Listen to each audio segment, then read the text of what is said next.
Alors mes petits haricots coco, toujours du jardin d'Éden à Montreuil-sur-la-Sorgue, j'ai donc récupéré les petits haricots.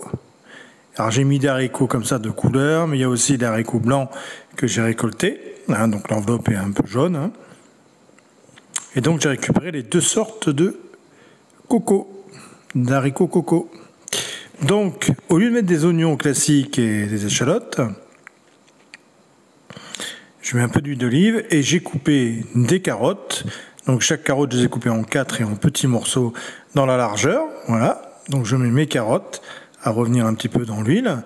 Donc les haricots coco très rapide, hein, très facile. Je les ai pas mis à tremper dans le bicarbonate comme on dit souvent. Vous pouvez les tremper dans le bicarbonate, tout ça. Je les ai même pas laissés tremper. Je les ai juste épiotés et ça suffit. Ensuite, je mets un épice Tex-Mex pour bien l'aromatiser pendant la cuisson. Je mets du curry, pas mal de curry. Donc bien sûr, vous évaluez par rapport à la quantité que vous avez acheté. Hein. Vous n'êtes pas obligé de mettre une dizaine de carottes comme moi. Hein. Donc je fais bien revenir mon curry, mon épice Tex-Mex et mes carottes coupées en 4 et en petits dés en largeur. Je mets pas mal d'herbes de Provence également. Je remue bien pour faire bien rissoler tout ça.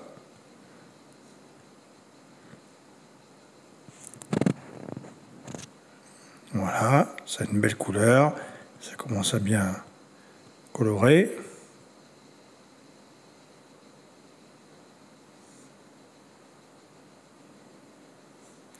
Et je mets mes haricots coco. Donc là, c'est la première sorte. Et les blancs.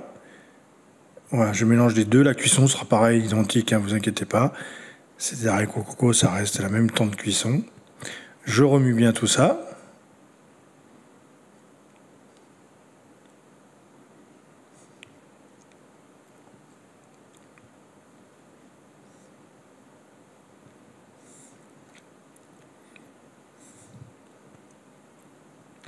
Ensuite, je prends des tomates que je coupe en 8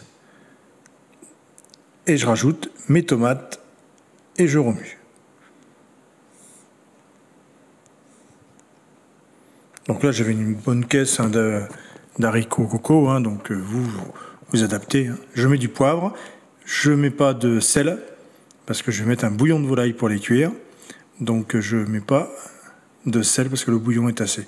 Donc là, un bouillon déshydraté, hein, vous couvrez bien avec le bouillon et vous laissez cuire quand ça bout 35 à 40 minutes sur feu assez vif. Hein. Il faut que ça bout bien pendant 35 à 40 minutes, vous les goûtez et normalement, il reste très fondant et très croquant. Voilà, et on n'a plus qu'à les déguster avec une viande ou même ça. Regardez quelle belle couleur que ça a avant que ça commence à cuire. Vous voyez, avec l'épice Tex-Mex, tout ça, ça colore bien notre bouillon. Et voilà, au bout de 40 minutes, ils sont tout prêts, tout bons. Il n'y a plus qu'à les manger. Et ils sont tout fondants. Voilà. Merci mes petits cookers, à bientôt pour d'autres recettes. Ciao.